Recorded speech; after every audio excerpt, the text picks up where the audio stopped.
पता नहीं रोज रोज मुझे मछलियाँ कम क्यों मिलती हैं, जबकि हरिया तो रोज मुझसे ज्यादा मछलियाँ पकड़ कर लाता है। नहीं नहीं, आज मैं भी ज्यादा मछलियाँ पकड़ कर लाऊंगा, चाहे मुझे कितने भी गहरे पानी में क्यों न जाना पड़े।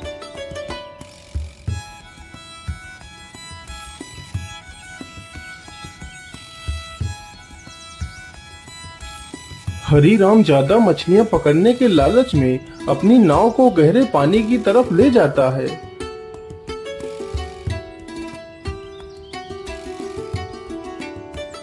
हाँ हाँ, अब मैं ज्यादा गहरे पानी में आ चुका हूँ। यहाँ पर ज्यादा मछलियाँ होनी चाहिए। चलो जल्दी से मछलियाँ पकड़ता हूँ।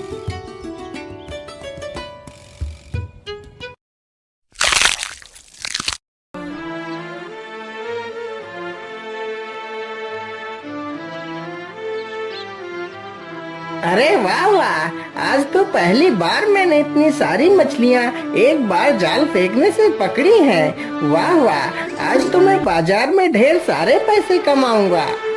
हरीराम इतना कह ही रहा था कि तभी वहां पर एक सींग वाली मछली आ जाती है और हरीराम की नाव पर जोर से अपने सींग से वार करती है, तो हरीराम की नाव में छेद हो जाता है। बाप रे बाप, इतनी बड़ी मछली! भाग लो हरीराम, नहीं तो आज समंदर में ही तुम्हारी समाधि बन जाएगी। हरीराम जल्दी जल्दी से अपनी नाव को बाहर की ओर लाता है।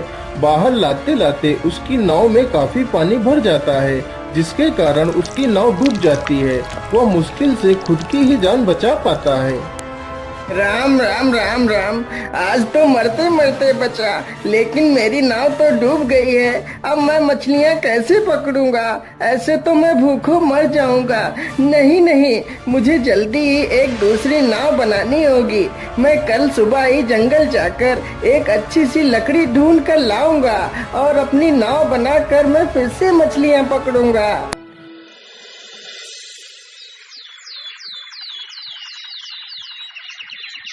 सुबह होते ही हरीराम कुल्हाड़ी लेकर जंगल की ओर निकल पड़ता है।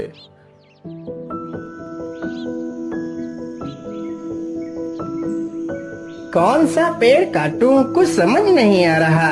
कोई पेड़ तो इतना मोटा है और कोई पेड़ तो इतना पतला है। मेरी नाव के लायक तो कोई पेड़ मुझे दिख ही नहीं रहा है। हाँ, ये पेड़ मेरी नाव के लायक है। चलो मैं इसे ही काट लेता हूँ। उसी पेड़ पर एक चिड़िया ने अंडे दिए होते हैं। हरीराम जैसे ही कुल्हाड़ी उठाकर पहला वार उस पेड़ पर करता है।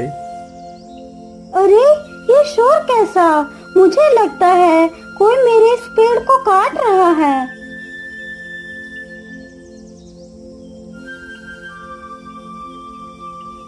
अरे भैया, आप इस पेड़ को क्यों काट रहे हैं? अरे चिड़िया बहन, मैं यह पेड़ काट कर अपने लिए एक नाव बनाऊंगा। लेकिन भैया, कृपा कर आप इस पेड़ को मत काटिए। इसी पेड़ पर मेरा घोंसला है जिसमें मेरे अंडे रखे हैं। यदि तुम इस पेड़ को काट दोगे तो मेरे अंडे नीचे गिरकर टूट जाएंगे और मेरा घर बर्बाद हो जाएगा। कृपा कर आप कोई दूसरा पेड़ काट लीजिए। अरे अरे, माफ करना चिड़िया बहन, मुझे पता नहीं था कि आपका घोंसला इसी पेड़ पर है। नहीं तो मैं इस पेड़ को कभी नहीं काटता। चलो चलो, मैं कोई दूसरा पेड़ काट लेता हूँ। हरीराम फिर से दूसरा पेड़ ढूंढने लगता है। अरे बाप रे बाप, मुझे लगता है बहुत जोर की बारिश आने वाली है। तभी जोरदार हवाओं के साथ बारिश होने लगती है। अरे राम राम राम, या तो बहुत जोर की बारिश आ गई। अब कहाँ छिपूं मैं? मुझे लगता है वहाँ पर कोई झोपड़ी है। चलो चलकर देखता हूँ।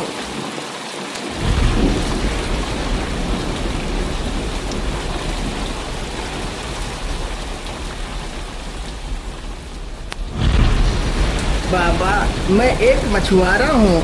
आज मैं इस जंगल में एक लकड़ी काटने के लिए आया था, जिससे मैं अपने लिए एक नाव बना सकूं। लेकिन लकड़ी तो मुझे मिली नहीं। तभी जोर जोर से बारिश होने लगी। कृपा कर मुझे आज रात भर के लिए अपनी झोपड़ी में रुक जाने दीजिए। सुबह होते ही मैं यहाँ से चला जाऊंगा। ठीक है बेटा, तुम अंदर आ जाओ। जैसे ही हरी राम अंदर जाता है तो देखता है एक बूढ़ी महिला खाना बना रही है। हरी राम चुपचाप जाता है और कोने में पड़ी एक चटाई पर लेट जाता है। तभी वह बुढ़िया उस बूढ़े व्यक्ति से कुछ कहती है। ऐसा लग रहा था जैसे कि वह दोनों हरी राम से कुछ छुपा रहे हों। अरे अरे, यह दोनों आपस में क्या बात कर रहे हैं? मुझे लगता है यह दोनों मुझसे कुछ छिपा रहे हैं। मुझे यह पता लगाना ही होगा, आखिर ये दोनों मुझसे क्या छिपा रहे हैं। हरी राम यह सब कुछ सोचने लगता है और चुपचाप सोने का नाटक करता है। अरे भाग्यवान, मुझे लगता है यह आदमी सो गया है। चलो पहले मैं जाता हूँ और फिर तुम बाद में आ जाना।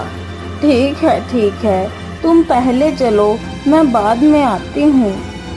इतना कहकर बूढ़ा व्यक्ति अपने संदूक के पास जाता है और उसमें से एक टोपी निकालता है और अपने सिर पर रख लेता है।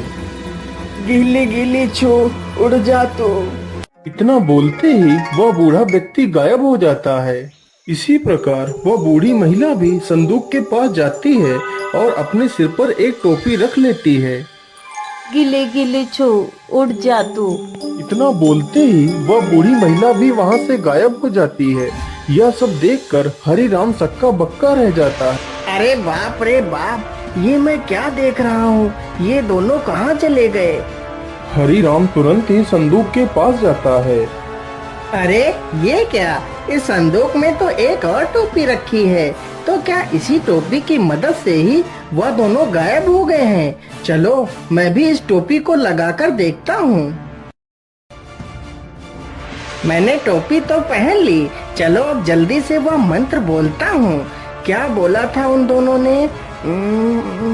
हाँ, गिली गिली छू, उड़ जा तू। जैसे ही हरी राम यह मंत्र बोलता है वह तुरंत गायब हो जाता है और वह एक राजमहल में पहुंच जाता है।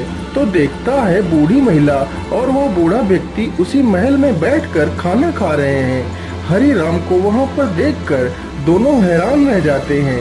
चलो चलो भाग्यवान, जल्दी से हम सारे बर्तन अपनी झोली में डालकर यहाँ से निकल लेते हैं। वह दोनों राजा के घर से सोने व चांदी के बर्तन की चोरी करके उन्हें गरीबों में बांट दिया करते थे। दोनों जल्दी से कुछ बर्तन अपनी झोली में रखते हैं और वहाँ से चले जाते हैं। अरे वाह, क्या बात है! चलो मैं भी जल्दी से कुछ बर्तन उठा लेता हूँ। लेकिन इतनी जल्दी भी क्या है? चलो थोड़ा सा स्वादिष्ट भोजन का आनंद लिया जाए, फिर आराम से चला जाएगा। इतना सोचकर हरी राम खाना खाने लगता है। अरे वाह, खाना तो बहुत स्वादिष्ट था। ऐसा स्वादिष्ट खाना तो मैंने अपने जीवन में पहली बार खाया है। लेकिन अब मुझे खाना खाने के बाद बड़ी नींद आ रही है। चलो थोड़ा सा सो लेता हूँ, फिर आराम से चला जाऊंगा। इतना कहकर वह वहीं पर लेट जाता है और सो जाता है। उसे सोते सोते सुबह हो जाती है। तभी वहाँ पर राजमहल का रसोइया आ जाता है। अरे चोर चोर, कोई पकड़ो इसे, आज यह चोर हमारे हाथ लग गया है। इतना सुनते ही सैनिक हरी राम को दबोच लेते हैं और राजा के दरबार में पेश करते हैं। महाराज, मुझे छोड़ दीजिए। मैंने आपके घर में कोई चोरी नहीं की है। मैं चोर नहीं हूँ, मैं तो एक मछुआरा हूँ। अरे मूर्ख, यदि तू मछुआरा है तो क्या मेरे महल में तू मछली पकड़ने आया था? अरे मूर्ख चोर, मुझसे झूठ बोलता है, रोज रोज मेरे महल में चोरी करता है। सैनिकों, इस बेवकूफ को ले जाओ और बीच चौराहे पर खड़ा करके जिंदा जला दो, ताकि ऐसा कोई दोबारा करने की सोचे भी नहीं।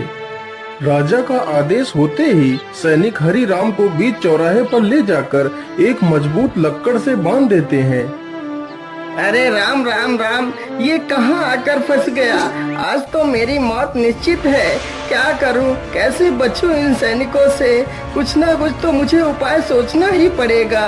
हाँ महाराज, आप मुझे मारने के लिए तो तैयार ही हैं और कुछ ही देर में मुझे मार भी डालेंगे।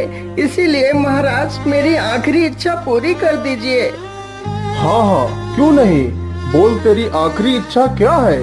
महाराज, मैं चाहता हूँ कि आप लोग मुझे जिंदा जलाएं। उससे पहले मेरी टोपी मेरे सिर पर रख दीजिए, इससे मेरी आत्मा को शांति मिल जाएगी। अच्छा अच्छा, ठीक है। एक राजा होने के नाते मैं तेरी आखिरी इच्छा भी जरूर पूरी करूंगा। सैनिकों, जल्दी से जाओ और इसकी टोपी को उठाकर ले आओ और इसे पहना दो। सैनिक तुरंत ही टोपी लेकर आ जाते हैं और हरि राम को टोपी पहना देते हैं। टोपी को पहनते ही हरि राम खुश हो जाता है। गीली गीली छू, उड़ जा तू। हरि राम तुरंत ही उस लक्कड़ समेत वहाँ से गायब हो जाता है। यह सब देखकर वहाँ पर खड़े हुए लोगों में भगदड़ मच जाती है। अरे भागो भागो, यहाँ से जल्दी से भागो और अपनी जान बचाओ, यहाँ पर भूत आ गया है।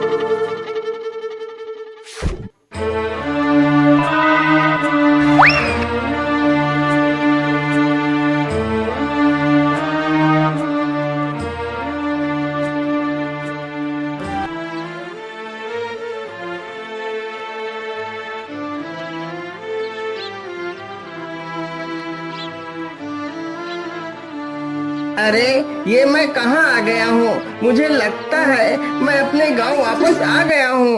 अरे हरी राम भाई, आपको ये क्या हो गया? आपकी ये हालत कैसे हुई? आप तो इतने दिनों से मछलियाँ भी पकड़ने नहीं आए।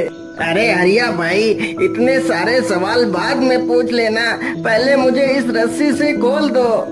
हाँ हाँ, क्यों नहीं हरी राम भाई, मैं अभी आपको रस्सी से खोल देता हूँ।